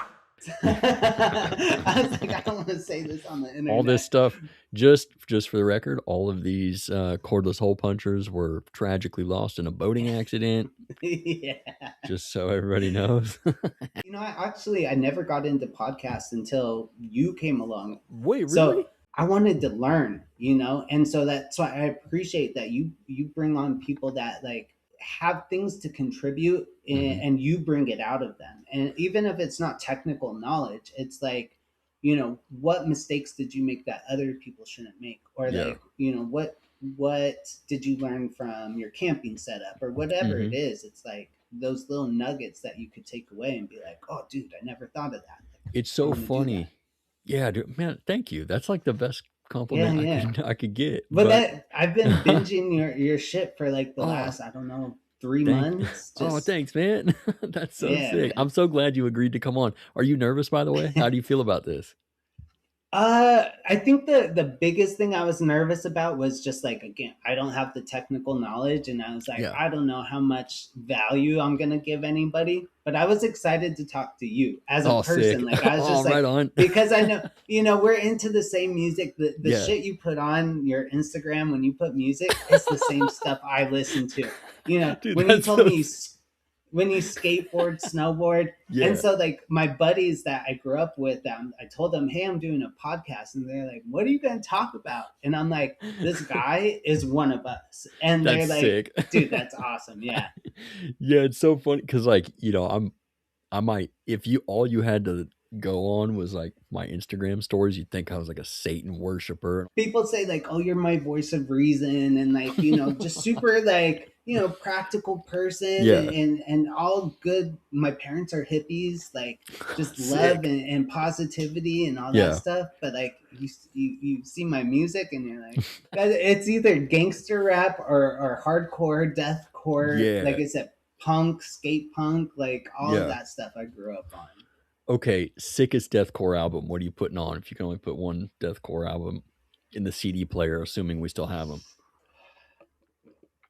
So this might be kind of played out at this point. But Who dude, cares? I'm really into Lorna Shore. Oh, dude, their stuff is sick, bro. Will Ramos has like a one-of-a-kind voice. Like, Yeah. anatomically, nobody, even with all the training, could do what he does. Dude, and I'm just amazed by it. Like, even if like the musicality isn't at the same place as other bands, or like it's not, one of the original bands, like I just think it's so beautiful the way they do it. They Chelsea Grin back Yeah. in the early Yeah, days, yeah. Suicide Silence, they came and like pushed the genre into something that was, a little bit more, just something that people were listening to a little more widely. Yeah. And then things kind of started to get more orchestral and people playing to click tracks and stuff like that. But Yeah. Lorna Shore, bro, like everybody hates on that style of deathcore, but they're the ones who did it and put it out in a way that everybody was copying. The same way Mitch Lucker, transformed it before he passed away. Like that's Right. what they're doing. Like, Yep. it's sick. Yeah. And their stuff is so good, bro. Like, what's that? Why can't I remember his last name? The drummer, Archie, whatever his name is. I don't even know his name.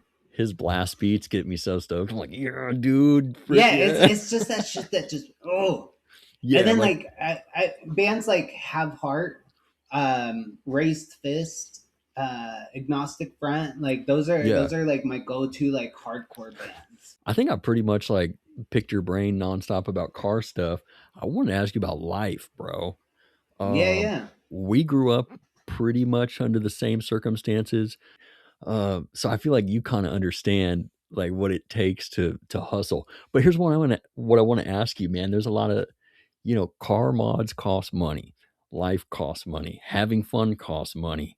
And a lot of people grew up in the same circumstances that you and I did. And I'm super stoked to hear that like you put yourself through school while working full time. You got an MBA. You're crushing it now. What would you tell like, your 20-year-old self? It's a good question, man. I think for me, what it was when we got to around 20, teens was just, we were hoodlums, dude. You're just making, you're just having causing fun. trouble. You're having fun. But by the time you're 20, you start to see where those paths start to take people, right? Where it was like, oh shit, this person died. Johnny's in jail for this drunk person's driving. in jail.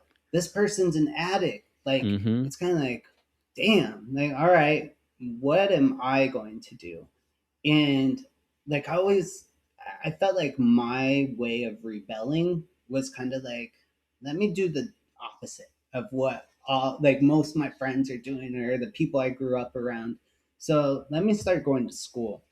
And honestly, I had no idea what I wanted to do. Like there was no clear direction of I want to be this, I decided to go to school, and the approach I took was like, I'm going to go to the local community college and I'm going to do business, because everything's a business, when it comes down to it. No matter what skills or anything you're managing, like if you want to make money, it's a business.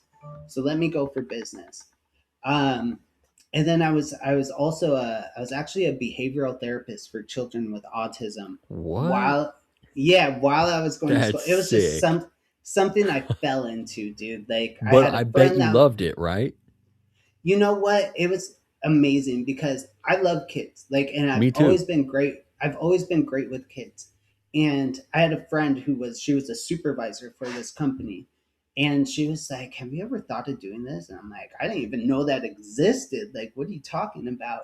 And I was Yeah, like, "But I don't have a psychology degree." Like, and she was like, "No, literally, you just have to be good with kids. Like, that's tight.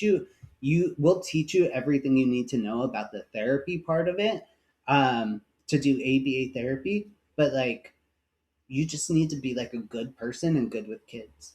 So I was like, Okay. all right, cool, yeah, I'll do that. And so I was doing that while I was going to college. And after a while, it's a taxing job, dude. Like Oh, I bet. emotionally, physically, like it takes a lot out of you. Mm-hmm. But as I was going through school and becoming, more knowledgeable in business practices, the company that I was working for actually like noticed some opportunities for them where like, they could improve in like their, policies and procedures manual, the way they were doing scheduling, that kind of stuff. So I was like, hey, I kind of want to step away from this therapy role, but I'd love if you guys hired me on as like an office manager or administrative coordinator, something where I could bring the things I'm learning in business school and That's like we can sick. improve. Yeah. So then I got into that, and it just kind of, things evolved without necessarily having a specific direction. But like the harder I worked, the more I really leaned into, doing the right thing and trying to better myself and take Mm-hmm. advantage of every opportunity that presented itself. um, that's kind of how I got to where I am now. Like none of this stuff was intentional, really, except for Yeah. like, Yeah. let me keep going, let me keep trying to get better, and let me keep trying to progress. Dude, well, you know what they say, man, you can't steer a ship that ain't moving, you know. Right? You just Doesn't keep going. Yeah, yeah. Dude, I love that, man. I growing up in poverty, did you kind of have to overcome that mental barrier of feeling like money and like financial, freedom or maneuverability was this like ethereal thing that only people who were born into it had access to, or lucky people? Did you kind of have that in the back of your head unknowingly? Absolutely. Dude, Absolutely, same. dude. And now it's like, even though, I'm not rich by any means, Me but neither. yeah, but I'm surviving, and like, I'm not worrying about, can I pay rent, where's my next meal coming from, Yeah, things like that. you're But paying your bills, which is yeah, but in this I day and still, age is impressive.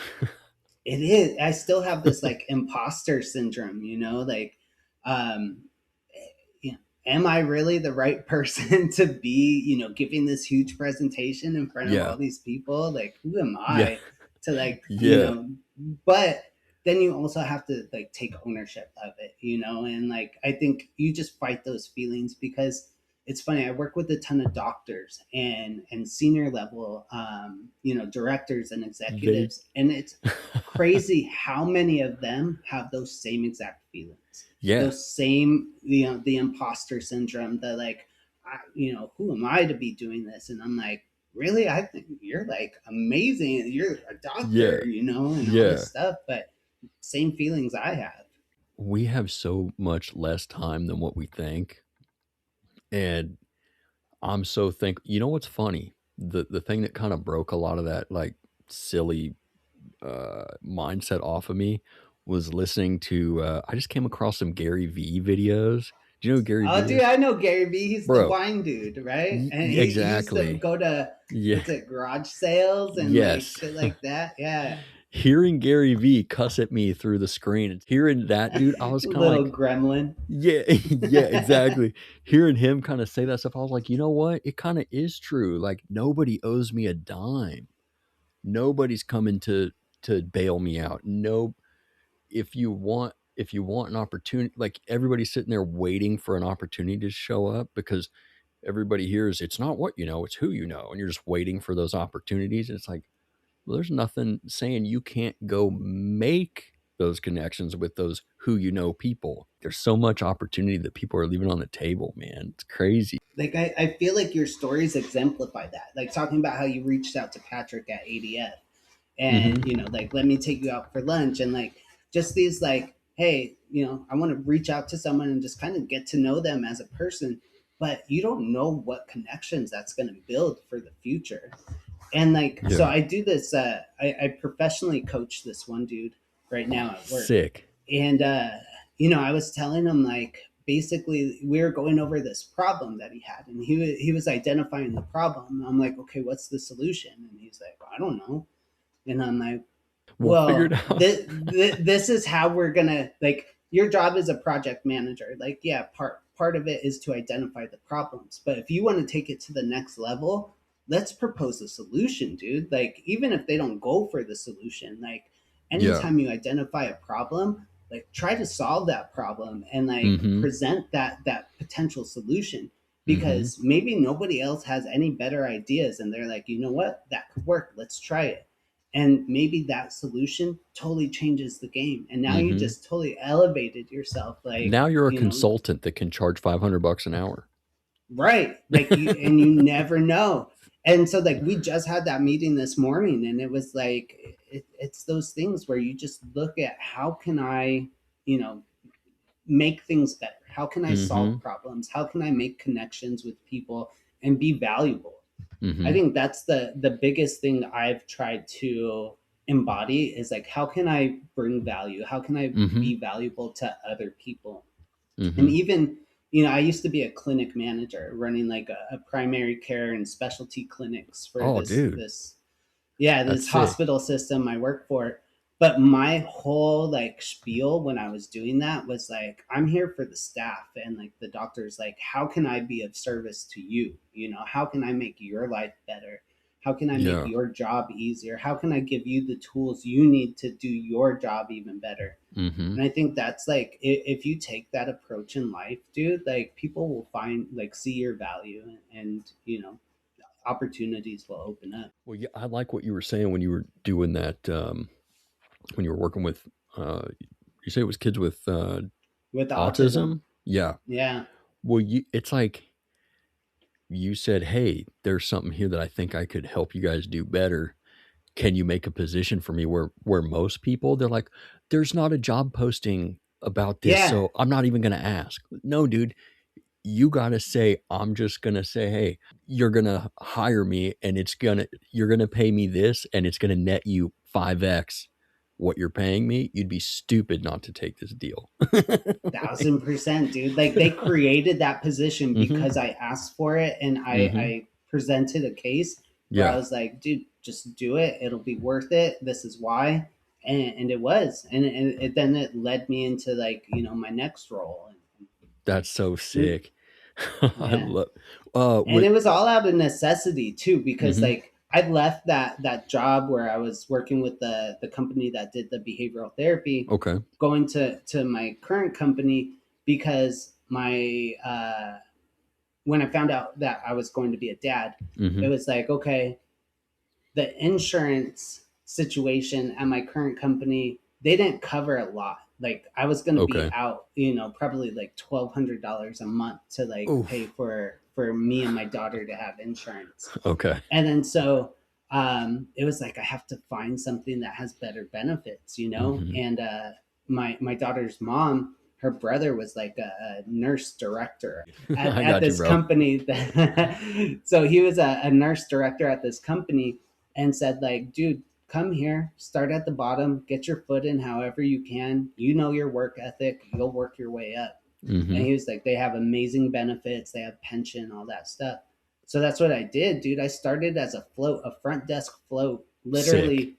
Whenever someone would call out across, like, basically all of Southern California, like, they would say, here, drive 2.5 hours away to cover this clinic for the day. And I'm sitting at the front desk checking people's insurance and checking them in.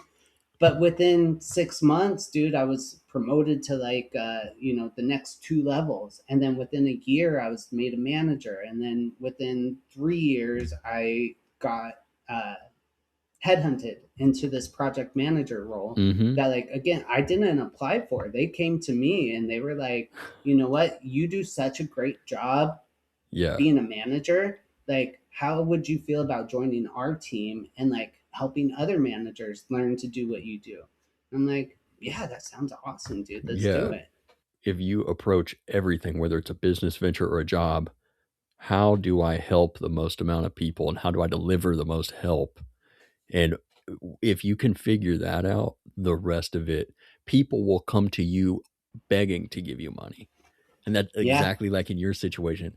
Come work for us. They paying you 120 over there. I got 160 with your name on it. Come through. We have great insurance. I'm at the point where I have to turn down opportunities because right Same. now this work from home situation, you know, because I get to pick up my daughter from school and the flexibility of, that's you know, priceless. being able to be there with my daughter, Mhm. that is like worth so much more than Yeah. an extra 10, 30, 20K whatever. a year, whatever it is. Yeah. I'm in the same boat where it's like people ask me to do freelance contract work. I'm like, bro, I don't have time. I don't need to. The company that I work for currently, they were at like a fourth of the production that they're at now. And I think maybe their monthly budget for marketing was like 10 grand.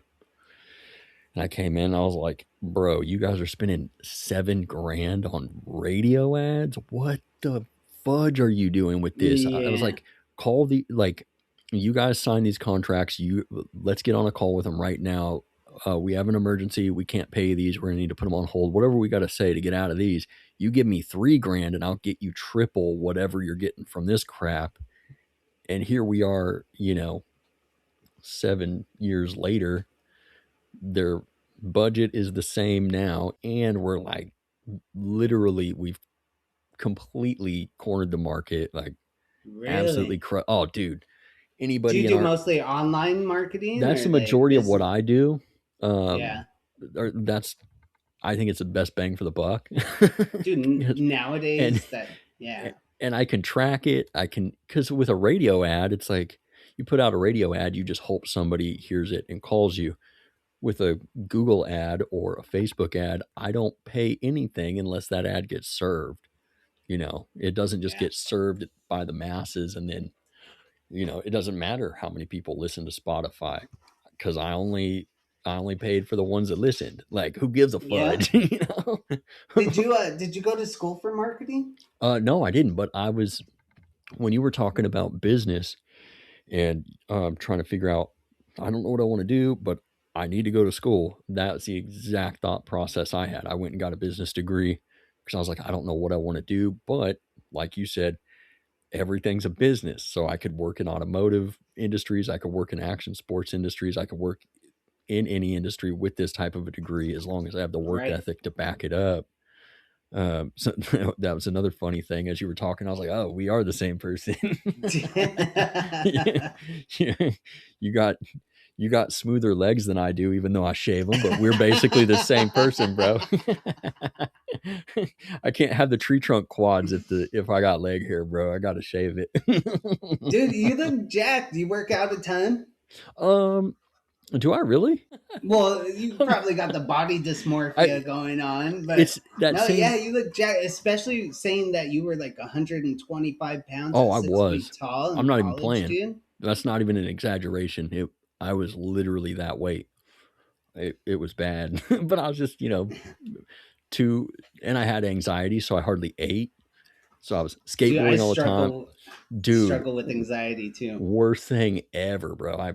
Yeah. As I got older, I put the pieces together, like, oh, I had this happen to me when I was a kid and never remembered it till I was about 20 and was like, oh, I probably need some help. Hey, when you grow up, in the slums and below that poverty line, dude, stuff you're happens. most likely got some trauma there too. Once I realized it was there, it's like, for me, it was easy to forgive the person and be like, okay, I'm over, we're gonna move on with that. I'm gonna let that go. I don't care what anybody says, dude. If it wasn't for God, I wouldn't be on planet Earth anymore. I'd be dead. I'd be in prison, something like that. And so that was a big part of me being able to let go of that stuff.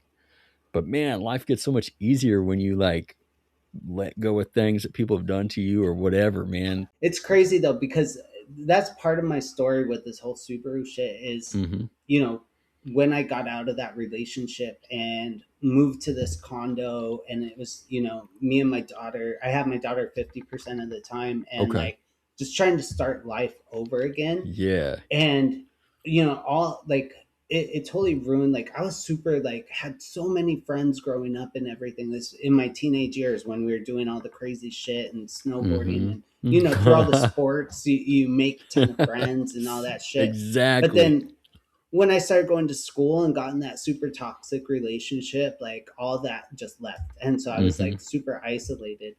So when I got this condo and like started to build my life again, and was like, I'm going to get myself a nice car that, I could go out and adventure and take my daughter camping, and then made like came into this community of Yeah, people, dude. and like all Let's those people go. that I named earlier, like Yeah. they're really good friends at this point, dude. And like, I mean, we talk daily on Instagram, sending messages, and then we get together all the time and do Yeah. these runs or go camping, and it's just, dude, it's been like a 180 turnaround for my life, and like it's just so happy and free, and like it's just, and really it's because of this car, and like Yeah.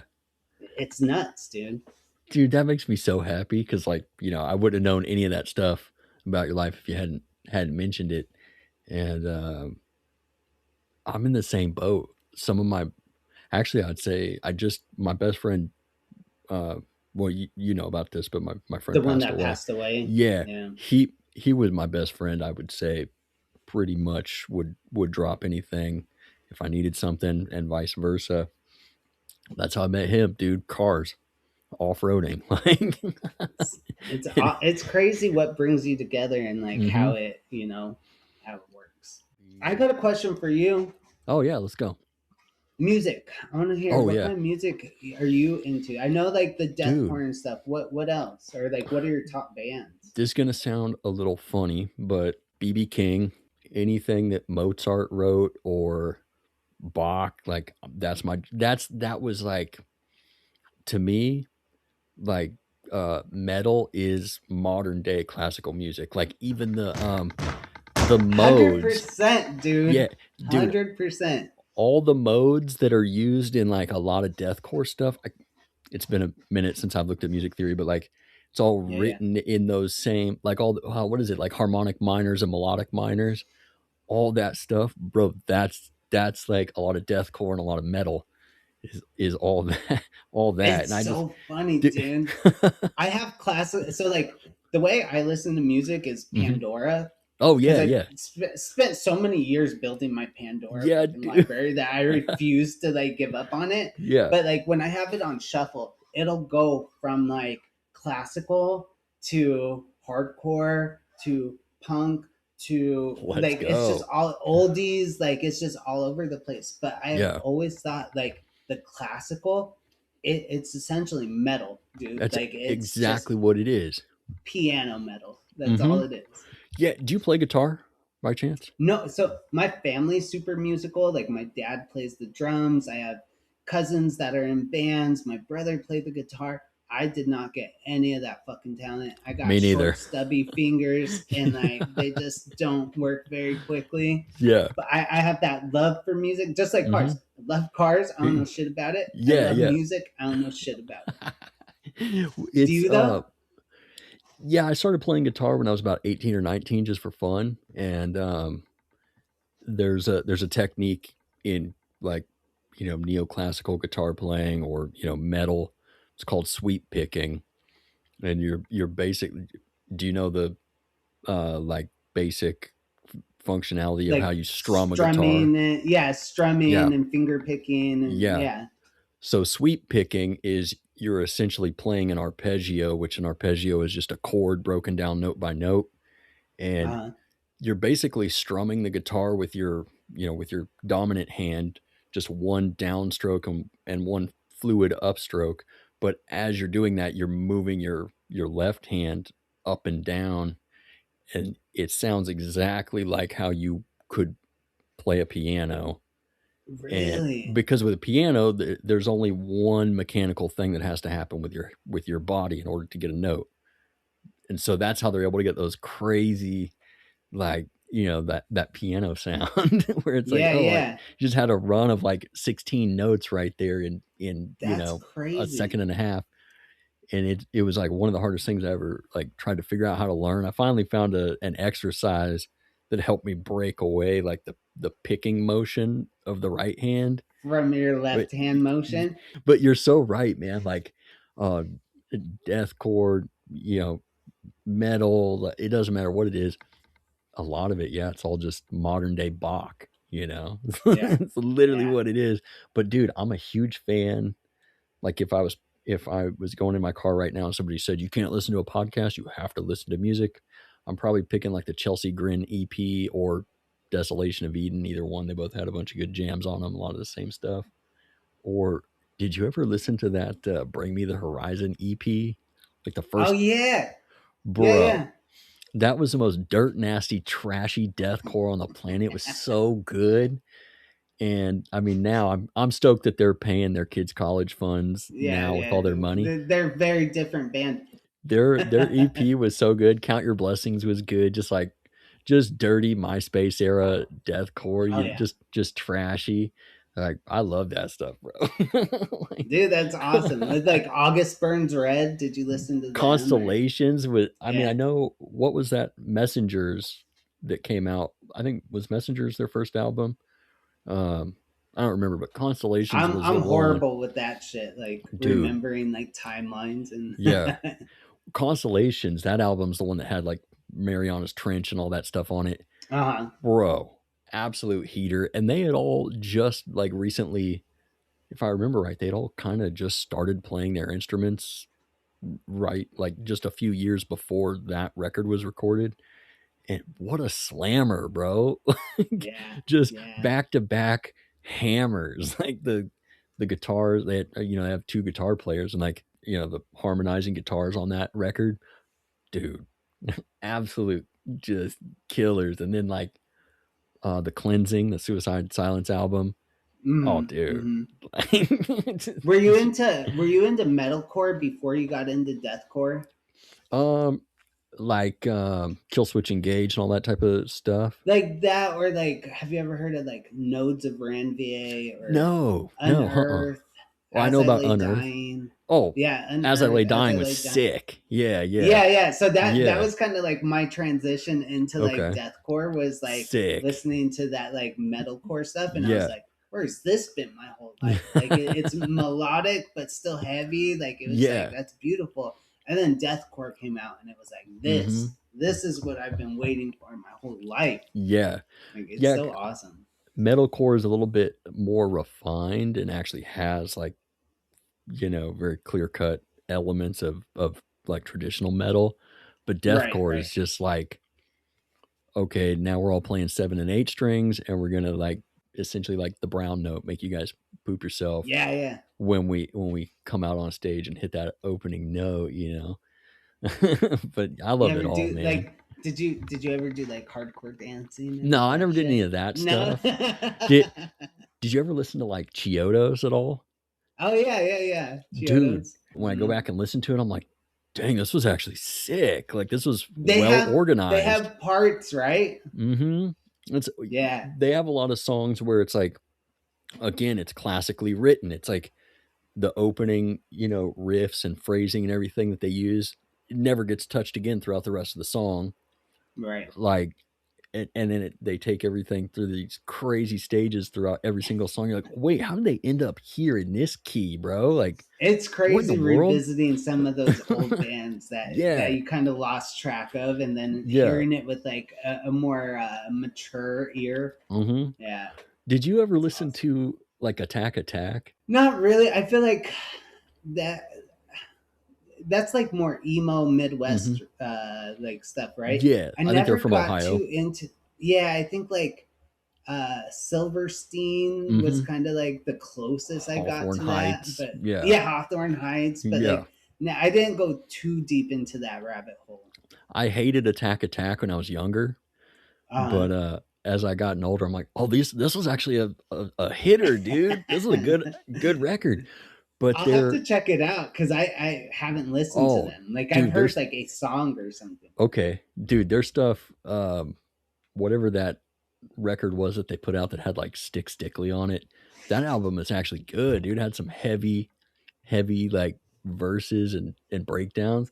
Like, oh, this That's is sick. exciting, man. I'll have to Yeah, check it out. yeah, definitely go check it out. But their guitar player, I think clean vocalist. Have you ever heard the band Bill Murray? No, I didn't even know that was a band. So it's spelled phonetically like Bilmuri, but sounds like the actor. Yeah. It's like, it's gonna sound like the worst mix of music, but it's some of the sickest music I've heard in a long time. I should have brought this up earlier when you asked me what I like to listen to, but it's like, I would say country deathcore almost.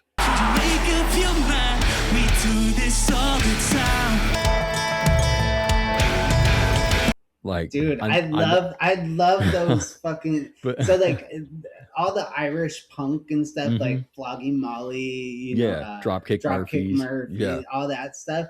Like, but then you got like Swinging Utters, which like kind of infuse like the country-ish shit. Yeah. So yeah, that sounds right up my alley, dude. It sounds bad, but it's actually, when you hear it, you're like, oh, this is actually good, and I feel happy, and oh, now they hired a saxophone player, sick. Like, it's so good.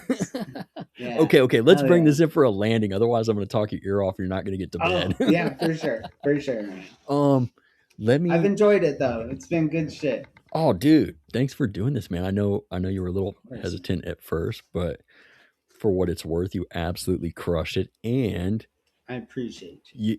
Oh, absolutely. And you delivered a lot of like very practical advice. None of this stuff needs to be technical. You offered real usable advice that the average person can grab and be like, oh, that makes total sense. And it was all delivered in terms that me 10 years ago would have understood perfectly. So thank you. Yeah. That's like my whole jam at work is like take technical or complex like content and like make it digestible for like these medical assistants that like just barely graduated high school. And like how can you understand it? So like I'm glad that translated. Heck yeah. You got a YouTube channel or sponsors or anything that we can shout out here to get you some money? No, man, I wish, but okay. Just check me out on Instagram, SkateFoz. Appreciate a follow. Follow you back. And yeah. Sick. Dude, appreciate you, man. This was sick.